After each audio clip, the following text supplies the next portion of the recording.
It was back in 2014 FIFA World Cup when Germany last defeated France. Since then, the Frenchmen have always beaten the Germans, be it the 2016 Euros or even the Nations League matches. Even this time, while France are the outright favourites to win the title, Germany are barely being seen as underdogs.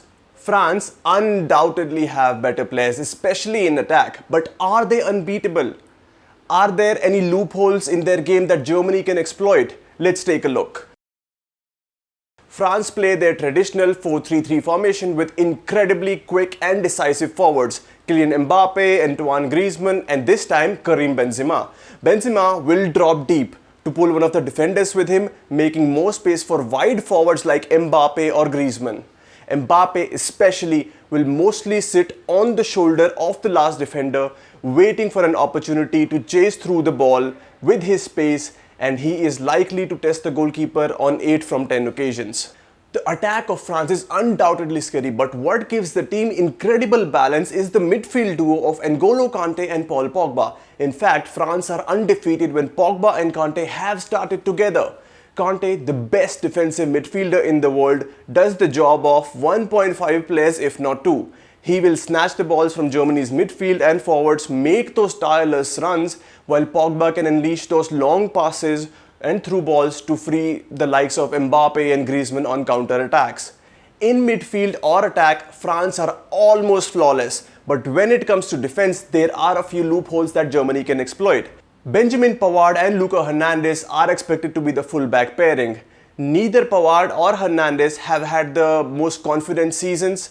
The Bayern Munich duo would be up against some of their Bayern teammates in the Germany match. Serge Gnabry, Thomas Müller, Leroy Sané play against them in every training match and know how to exploit them.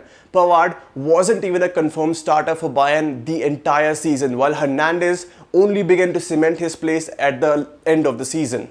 Of these two, it's Pavard's position that I think Germany would look to exploit more. For Germany, the inroads are likely to come through the right side of France's defense. Raphael Varane and Presnel Kimpembe have also been a little shaky in defense this season.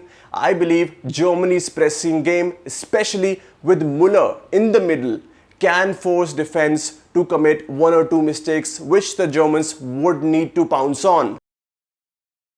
A lot has changed in the Germany team since the 2016 European Championship. Jogi Löw is likely to prefer a 3-4-3 system with Joshua Kimmich playing as right wing back. There were times when Löw used to implement the Bayern Munich model in his team, as most players in the German team would be from Bayern, but this time the setup is a lot like Chelsea's.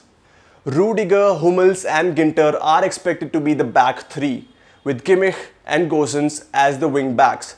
Considering Germany's opening game is against France, this system is very important too.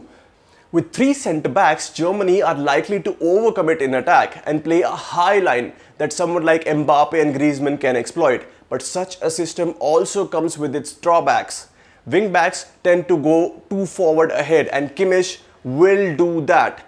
Such a situation would leave a lot of space behind the wing-backs, which the midfield pivot of Gundogan and Kroos would need to be very careful about. Even Ginter, Hummels and Rudiger are ball-playing centre-backs who would look to step up in the midfield from time to time. It will be important for Germany to not lose possession, as the repercussions could be deadly. What is a little concerning to me from the Germany lineup is that they don't have a disruptor of game like Kante in midfield. Both Kroos and Gundogan are playmakers and aren't known for their tackling, while Kimmich is an aggressive player and has the ability to win balls in midfield but is likely to be deployed as right wing back. Germany could opt for a fluid system to bridge this gap that would see Kimmich drafting inside from time to time, while Gundogan or Kroos would need to cover that space behind Kimmich. Leroy Sané and Timo Werner offer a bigger goal threat, but Löw is likely to go with Thomas Müller because of his off-the-ball movement. Against France, Germany need its players to work hard. Neither Sané or Werner are hard workers off the ball, but Müller is. In fact, Müller's energy often rubs off other teammates. This is the game where Germany need his energy a lot. Gnabry, for me, will be Germany's biggest goal threat. His pace, ability on the ball, trickery will be very useful against France's defenders, especially against Benjamin Pavard. Kai Havertz has this ability to go unmarked and pick up promising positions in attack. An example of this was seen in the Champions League final between Chelsea and Manchester City. Germany would be banking on such clever movements against France for sure. The most important role, even in the Germany team, will be played by the pairing of Kroos and Gundogan, while Müller would need to help them in midfield from time to time. Though the odds are against them, a true German performance can see this team beat France.